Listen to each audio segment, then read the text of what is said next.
Well, hello there. I'm Audrey from Odds and Ends, and it is Tarot Card Tuesday. So, quick story time about this deck.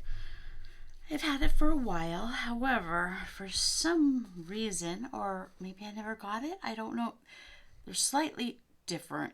You can tell there's a different printing on the cards. One is considerably brighter than the other. I misplaced the book that went with it. I don't remember this book though. I remember a pamphlet, but I could be wrong. Who knows? But I just repurchased it, and I thought I was only buying the book because I was missing the book and I didn't know what the meanings behind the cards were without the book. So I bought it, and imagine I got the box, the book, and the deck, and it's complete. Not a bad condition at all. So it's the Fairy Oracle, Brian Froud, and Jessica Macbeth. So here's the box.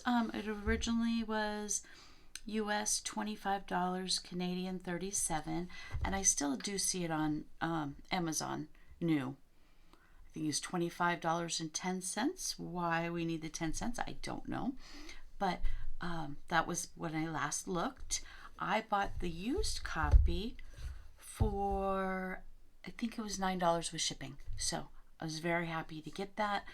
And now I can use this deck again. So it comes with the box, a tray with the book, and then the cards go in there. And I think there was just a simple banding around the cards because I've been keeping my deck in a velvet bag. So I'll move that aside, and we'll go look through the book after we're done. And I think we're going to use my cards as the ink is a little bit brighter on my set. But now I have two sets, so. Okay, this is going to be really hard for me to read. So I'm going to read them and then flip them around. We have the Fairy Guide is the 0 card.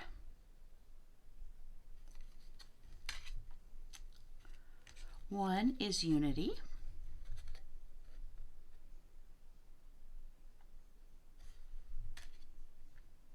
Oh, I'm going to butcher these names. Number 2, EKSTASIS. I have no idea, but it's a beautiful piece of art. Number 3 is the Guardian at the Gate.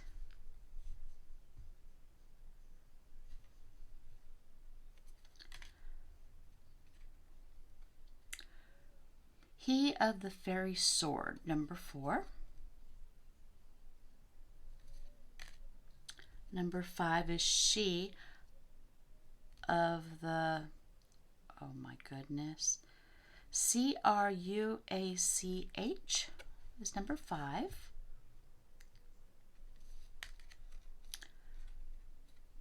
Number 6 is the Singer of Connection.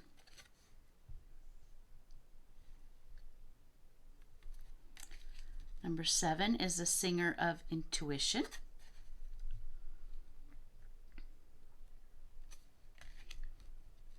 Number 8 is the Singer of Courage.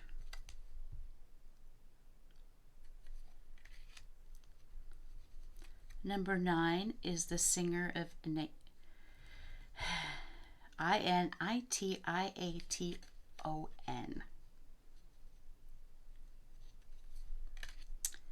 And number 10 is the Singer of Healing. And if you can tell, the artist on the back of the cards is the same artist as the Muppets. And that is what originally drew me to this collection. I had this huge, I guess, love affair with fairies for years. And then we moved around quite a bit. And every couple of years we would move. Well, at one point of our time we moved from Southern Nevada to Northern Nevada. Then we moved to Florida, and then the economy crashed. We moved back to Nevada, Northern Nevada. And of course, now I'm back down to Southern Nevada. But I had to get rid of things, and my fairy book collection is one of the things that I got rid of. And I believe that is how I lost this book. But I don't remember this book. So I'm not quite sure. But anyway, no harm. I have a new one. The Singer of Transfiguration. I'm butchering these. Number 12 is The Singer of Chalice. Okay, now that we've got those out of the way, the cards do get more interesting. Okay, we have 13 is Solace.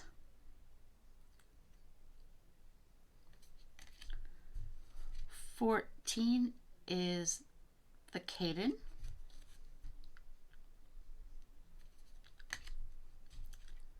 15 is the Journeyman.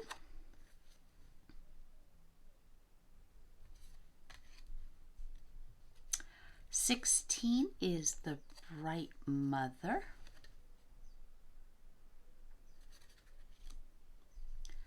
17 is Himself.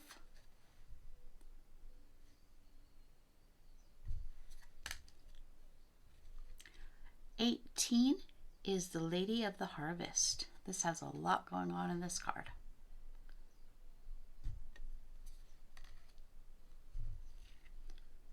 Number 19 is the Sage.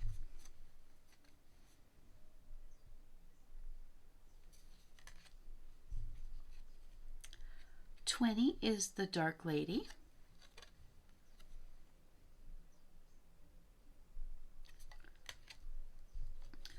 21 is the fairy who was kissed by the pixies.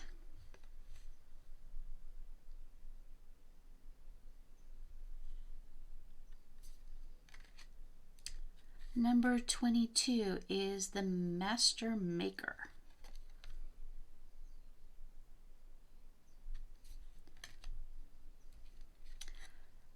'23 is the Green Woman.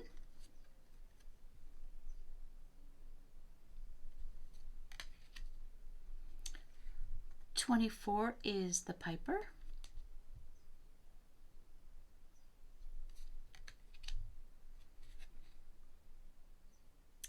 25 is Fairy Godmother.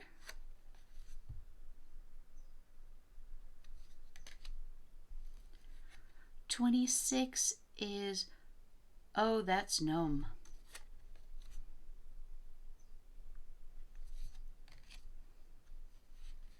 27 is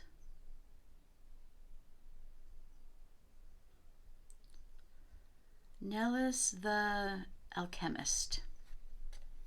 Not the easiest font to read. 28 is Penelope Dreamweaver.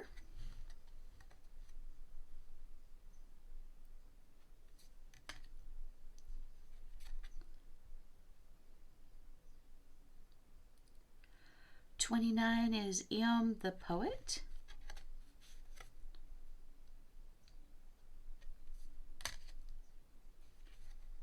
30 is Laume. I have no idea.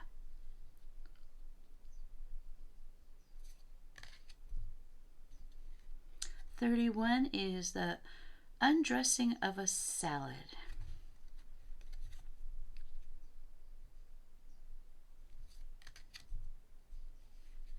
32 is Iris of the Rainbows.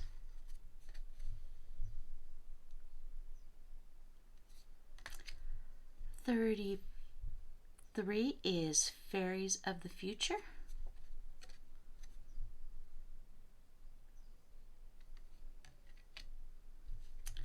34 is Sylvanius. Sylvanius. 34.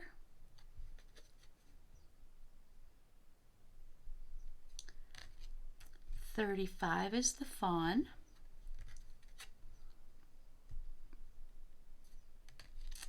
36 is Spirit Lancer.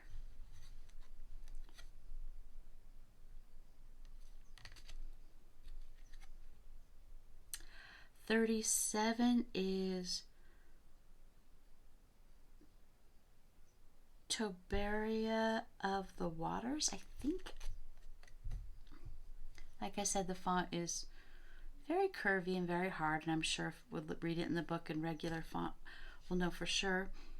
Number 38 is Laciste Moon's Daughter. I think that's what it says. 39,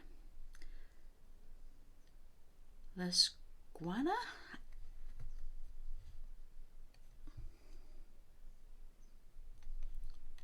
Number 40 is Honesty.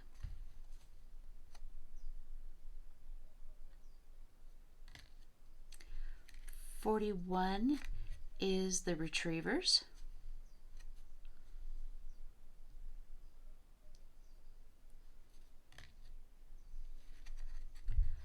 '42 is KYK the Necromancer, I believe is what it says.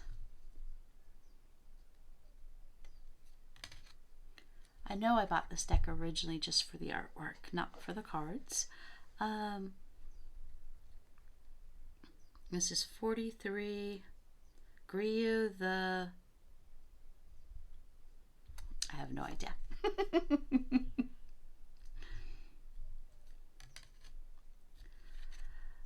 List of the Shadows is 44.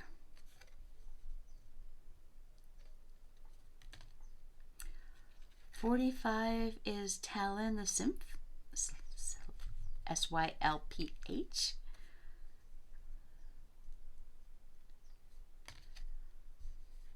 '46, The Friends.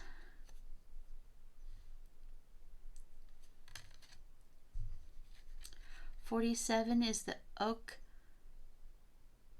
Ken.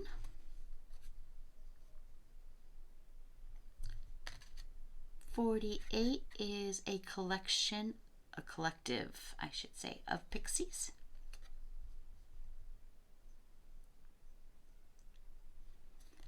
'49 is Kiko Cuckle.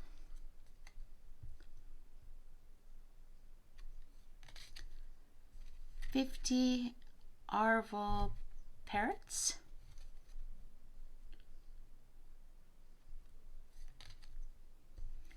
'51 is the same, is the artwork that's on the back of the cards, the Topsy Turvets, and that's 51. '52 is the Raz. '53 is Death.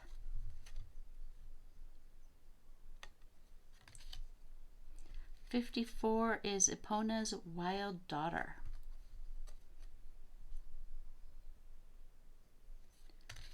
'55 is the Soul Shrinker.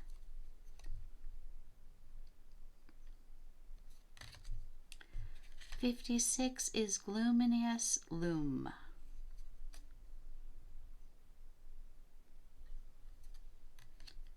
'57 is Luthanus the Wild.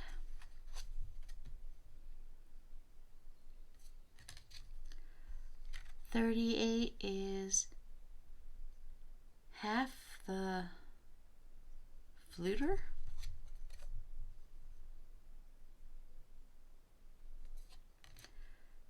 '59 is the Bodacious Beaughtgul.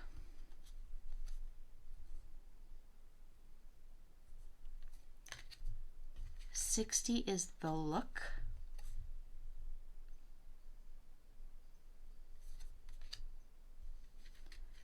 '61 is G. Habnock.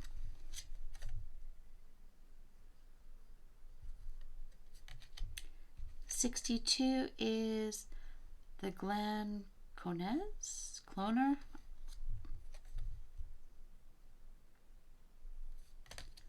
'63 is Indie.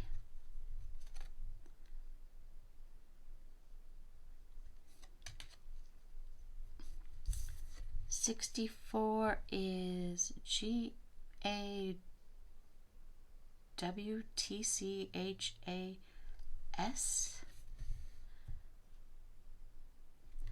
And the last but not least is 65, the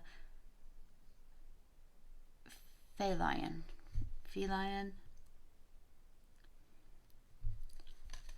Okay, probably not the easiest deck I could have showed you today to speak. So it's the Fairy Oracle. I was glancing at this book this morning. I've only had it less than a week. Finally had some time to browse. Okay, 1 second. The first thing I always tell my students about Oracle and Tarot decks is don't read the book. Well, this book, of course, is different. This book is about the living oracle of the fairies, a set of cards and a way of seeing that is different from standard human tarot and oracle cards.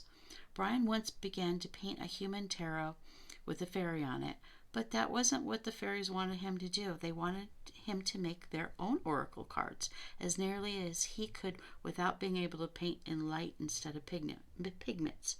This book is also about a different, intuitive way of reading the cards. It starts by helping you discover your own meanings and insights in the cards instead of telling you mine. Later on in part 2, I'll give you the starter interpretations as I and a few others see them. But right now you need to be aware that any oracle has many possible valid interpretations. These meanings of change come moment to moment and person to person. Like the fairies, the definitions are changeable and mutable depending on how you see the world just now and how the fairies would like to communicate with you. Here we will focus on discovering your own individual interpretations and your special pathways and connections with the Fairy Oracle. So what I really meant when I told my classes not to read their books was, don't read someone else's definitions of the cards until you already have some idea of what they mean to you. Discovering the cards mean to you, actually looking closely enough at them to begin to find some of the fairy secrets they hold, will give you a completely different and far more magical, intuitive approach to reading the oracle than memorizing a bunch of definitions. To help you find your own insights, let's start here with some of the things you will find useful to do and to understand before you read the second part of this book. So anyway,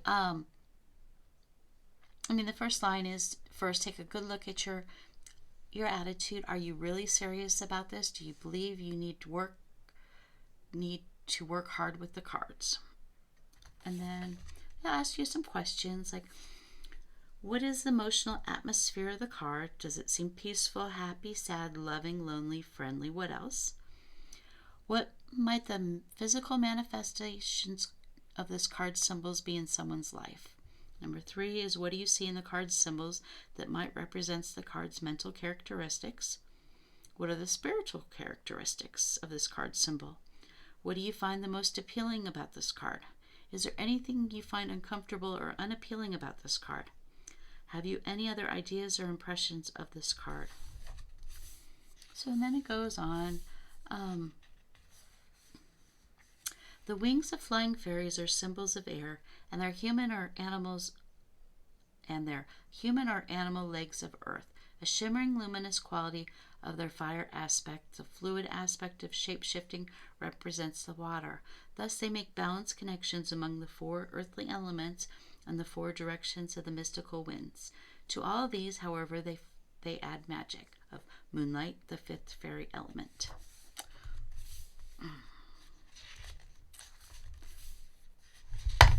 So let's go.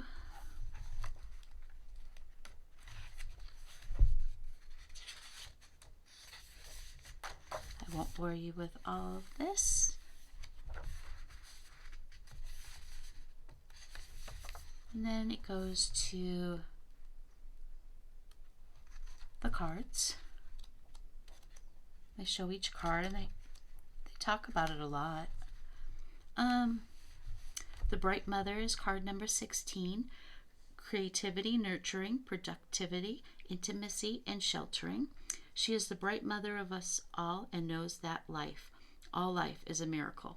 The bright mother is constantly amazed at its perfection in imperfection. The bright mother is constantly amazed at its perfection. Okay. She rejoices in being, sorrows for glowing pains, and exults in excesses. The great lady is both Earth Mother and the full bright moon, pregnant with the future of all growing things.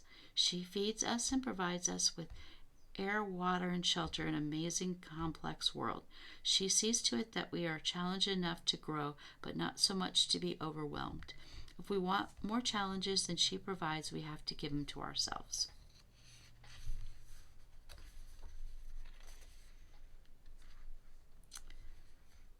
So, himself is natural law, life force, magic, shamanic power. Lady of the Harvest, completion, grief, loss, harvest, release.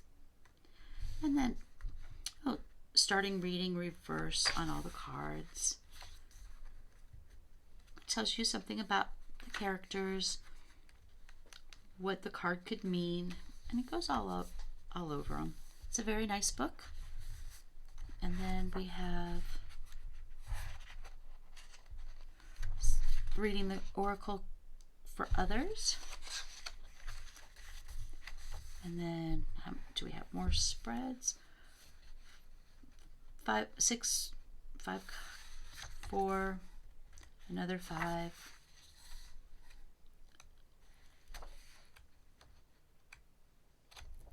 Anyway, nice book, and it's 203 pages.